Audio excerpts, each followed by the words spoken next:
عدنا لكم مجددا في برنامجنا المتجدد ساهر الملتقى. سلام يا نخبة الإبداع والسطور. السلام عليكم ورحمة الله وبركاته أعزائي المشاهدين، أسعد الله أوقاتكم أينما كنتم. عدنا لكم مجددا في برنامجنا المتجدد ساهر الملتقى، والذي من خلاله نستضيف عضوا من أعضاء ملتقى نخبة الشعر والإعلام. وضيفنا في هذه الحلقة رجل قيادي وأديب ومثقف وشاعر نظم وكاتب مميز وصاحب فكر نير ومحبوب لدى الجميع. رحبوا معي بالشاعر فهد بن فارع الرياحي البقمي، رئيس مجلس إدارة ملتقى نخبة الشعر والإعلام.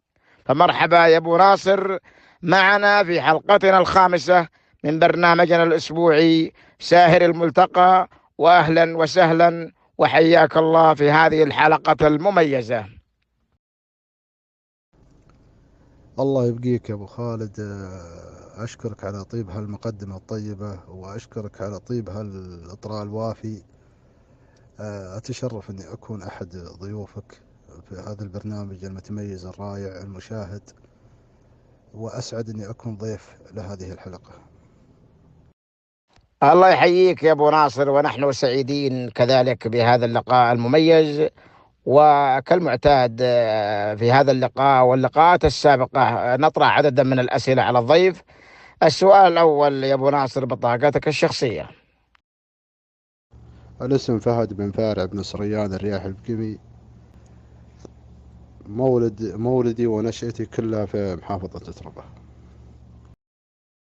السؤال الثاني يا أبو ناصر، ناديك المفضل.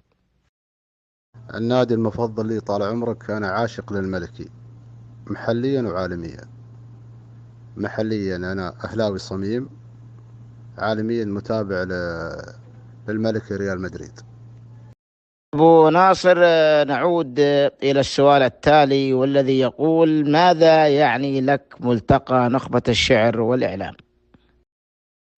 ملتقى نخبة الشعر والإعلام يعني لي مكاني ومكاني الاجتماعي اللي أنا أحرص عليه، المكان اللي أنا أجد نفسي فيه مع رجالي مثلكم وشرواكم، بالأخذ والعطاء معهم وبالاستفادة منهم ومن خبراتهم وبالتسلي معهم. فهذا مكان لي، هو مكان أحرص عليه مثل ما أنتم حريصين عليه. فمكان أنا صراحة أتشرف فيه بحكم أن فيه رجال مكاسب ورجال فيهم خير في هذا المكان. فهذا المكان اللي ما زاد قيمته إلا والله الرجال اللي متواجدين فيه. شرواك الطيب يا أبو ناصر، بحكم أن جروبات الواتساب يعني ينضم لها أعضاء ويخرج منها أعضاء، فسؤالنا يقول: هل خروج العضو من الملتقى يؤثر على الملتقى والأعضاء أم العكس صحيح؟ والله شوف يا أبو خالد، يعني أتكلم معك بصراحة أن أي مكان وأي صرح وأي موقع دخول الأعضاء قد يضيف له، ولكن خروجهم لا يثر عليه، لأن الصرح باقي والأشخاص متحركين. طيب يا أبو ناصر، نرجع للسؤال التالي: رأيك في الملتقى بعد أن تم تأسيسه بقيادتك ومشاركة أعضاء الإدارة؟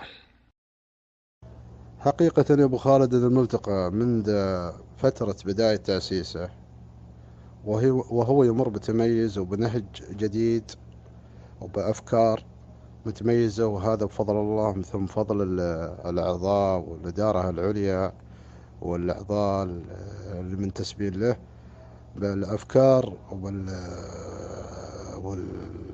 والحماس أنهم يقدمون شيء لهالملتقى. الملتقى نهج جديد، نهج معاصر لعصرنا اللي حنا فيه. فكل الأشياء اللي انبنت وأسسناها لها الملتقى هي أشياء جديدة ومعاصرة، وعشان كذا الملتقى جالس يتقدم يوم بعد يوم، وكل يوم هو في تقدم. وهذا الشيء اللي أنا ملاحظه وملاحظينه أعضائنا وملاحظينه أعضاء إدارتنا. فهذا الشيء اللي يعطي انطباع جميل ويعطي روح عالية بين الإدارة وبين الأعضاء. أبو ناصر، هل الشعراء لهم دور في نجاح الملتقى؟ ما في شك أبو خالد، أكيد الشعراء هم أساس للنجاح الملتقى، فضلا بدور الإعلام الذي هو مشارك ومساهم لهذا الدور. المادة الشعرية اللي يظهرها الشاعر فهي عملنا، وهي شغلنا الشاغل أن ننشر هالعمل بقالب جديد، بقالب تصميمي بتميز خاص، ونحط لمستنا عليها مثل ما الشاعر يحط لمسته على قصيدته. حنا برضو بنحط لمستنا الفنية على هالقصيدة بقالب تصميمي متميز، وننشرها بأسلوب احترافي متميز. المسمى الأساس لملتقانا نخبة الشعر والإعلام، فهم النخبة المتميزين في الشعر والإعلاميين المتميزين برضو في الشعر. فأكيد أن الشعر له دور كبير في ملتقانا. السؤال التالي يا أبو ناصر، هل قدم الملتقى للشعراء شيئا؟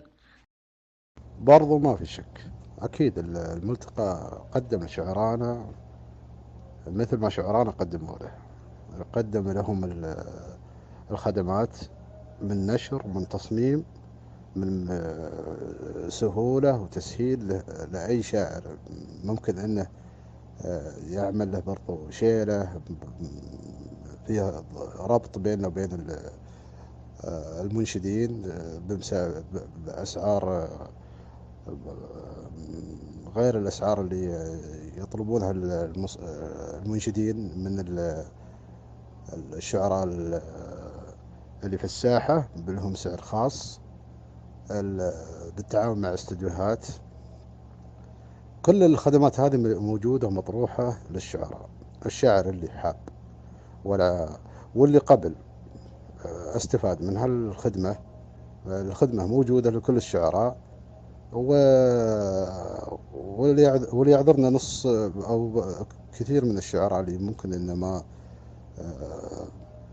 تم خدمته بشكل مباشر، لأن كثير من الأعمال جالس الملتقى يعمله يشتغل عليها، وتمر قصائد ممكن في العام، واهتمامنا كثير ان ما نخلي مادة شعرية تفوتنا، الا نصممها وننشرها ونعطي كل شاعر حقه. ضيفنا الكريم، نرجع إلى سؤالنا التالي والذي يقول: هل تتوقع أن يكون هناك مستقبل مشرق للملتقى؟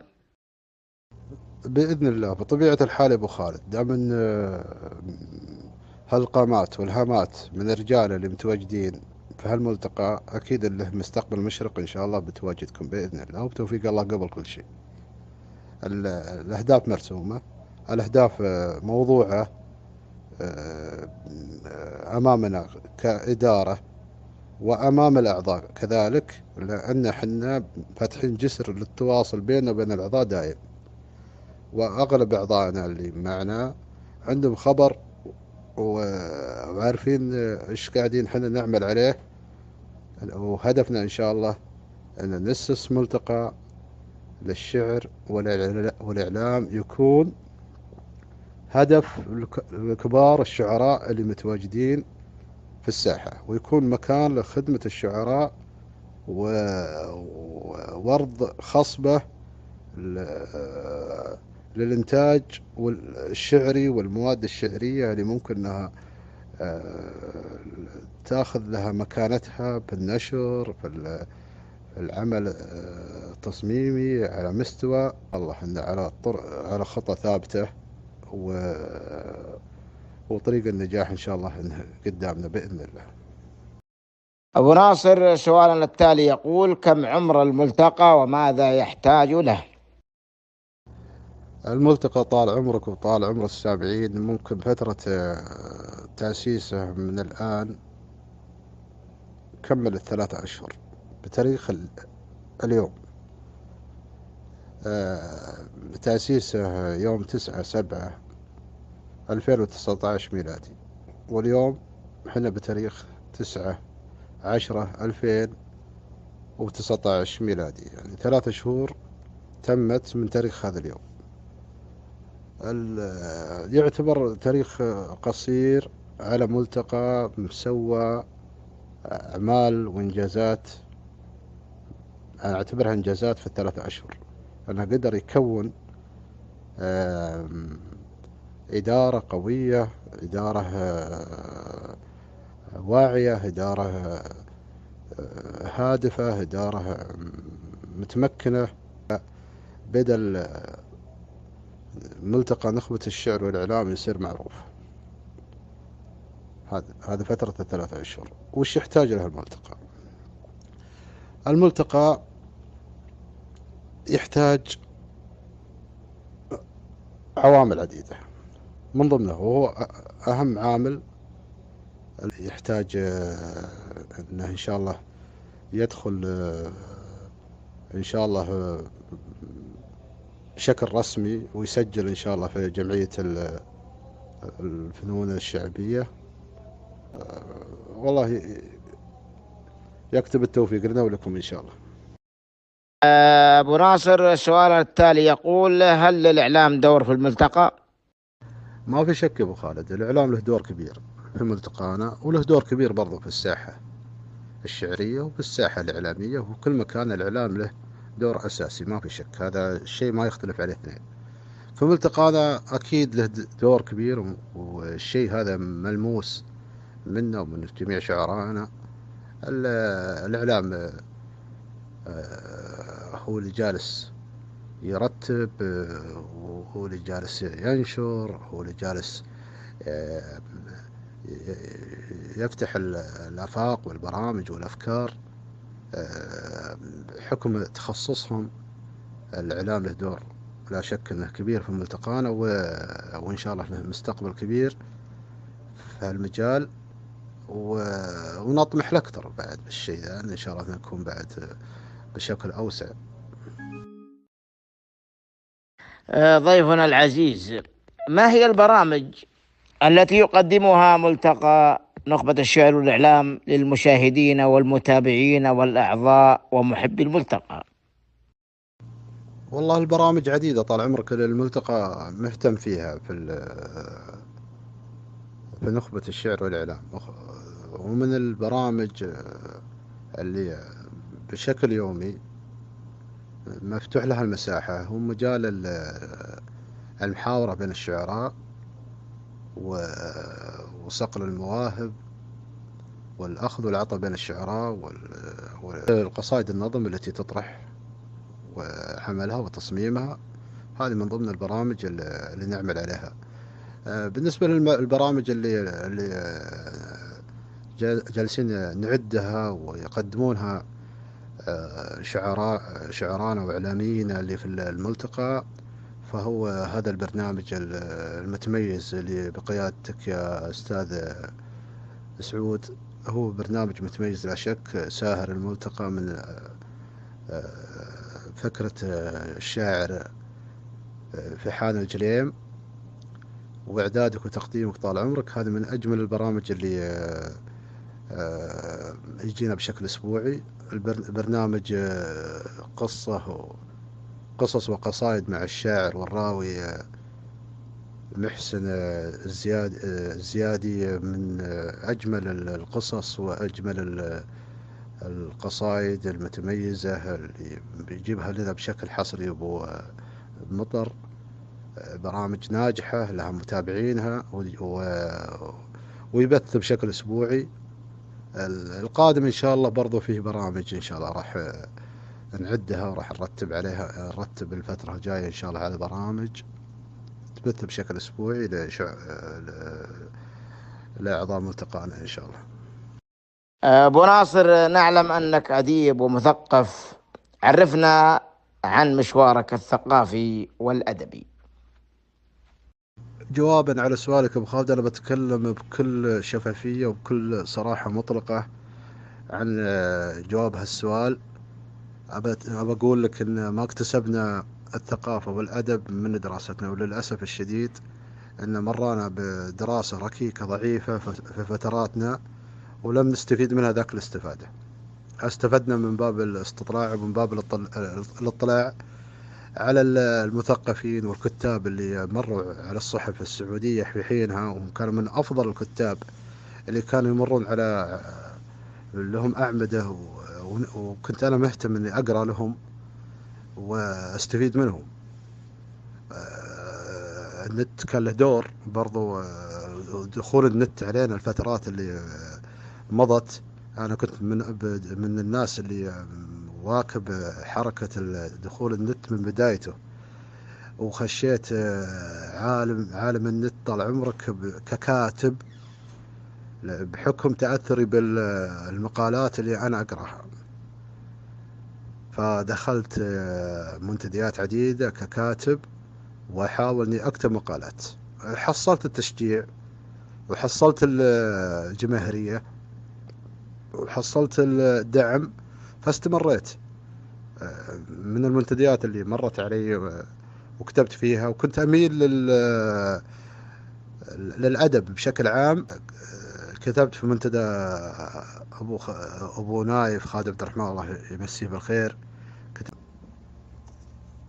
منتديات عديدة مرت علي ذيك الفترة وسجلت فيها. وبعدين تحول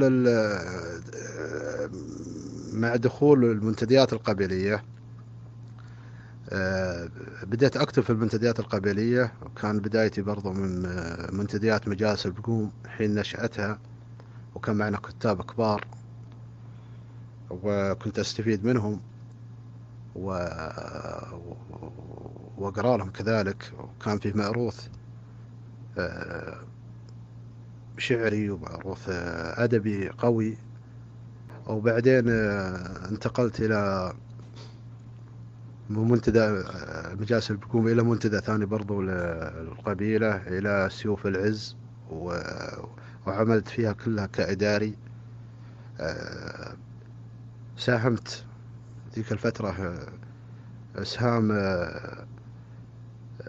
في حركة الشعر وحركة المنتديات بصفة عامة.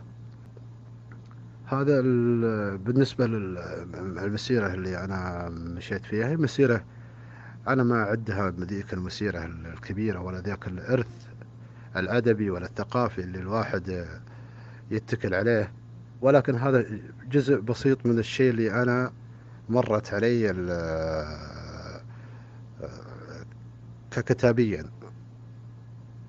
ككتابيا. أنا استمريت بس بهالمنتديات والكتابة، وارجع وأعرج وأتكلم أن الشيء والاكتساب استفدناه من قراءاتنا بالصحف وبالنت، وهذا هو المكسب الصحيح اللي احنا استفدناه. أبو ناصر، سؤالنا الأخير يقول: حكمة أو بيت شعري تقتدي به في الحياة، ومن قائله؟ والله يا أبو خالد، الأبيات الشعرية اللي مرت علينا كثيرة وقوية وجميلة، وبعضها كثير اللي يرسخ في الذاكرة منها، والحكم كذلك نفس الوضع. ولكن في بيت أبلغ ما يقال عن الشعر وعن الحكمة، فأنا بجمع بين في سؤالك بين الشعر وبين الحكمة في جواب واحد. البيت للإمام الشافعي يقول: نعيب زماننا والعيب فينا، وما لزماننا عيب سوانا، ونهجو ذا الزمان بغير ذنب، ولو نطق الزمان لنا هجانا. هذا من أبلغ الأبيات اللي فيها شعر وفيها حكمة. ضيفنا العزيز كلمة أخيرة بنهاية هذا اللقاء. في ختام هذا اللقاء لا يسعني إلا أن أشكرك على طيب هذه الاستضافة، وأشكرك على إعداد هذه الأسئلة الهادفة. كل الشكر والتقدير على إتاحة هذه الفرصة لي مع أعضائنا الكرام لكي أتكلم بكل وضوح وشفافية فيما يخص الملتقى وفيما يخص شخصية فهد الرياحي. حرصت على الشيء ذا وإن شاء الله أني توفقت فيه. أمنياتي ودعواتي لكم إن شاء الله بالتوفيق في هالبرنامج المتميز بقيادة القامة الإعلامية الأستاذ سعود العضياني. شكر وتقدير لأعضائنا الكرام على طيب الاستماع. الشكر والتقدير لكل الأعضاء اللي معنا متفاعلين وعاملين لهدف يجمعنا جميعا هو التطوير والعمل الدائم إن شاء الله لكل تميز يجمعنا، لكل مكان نجلس فيه ومكان يليق فينا. كلنا نعمل أن نتميز بالمواد الشعرية، نتميز بأطروحاتنا، نتميز بالعمل اللي نظهره للساحة الإعلامية بشكل عام.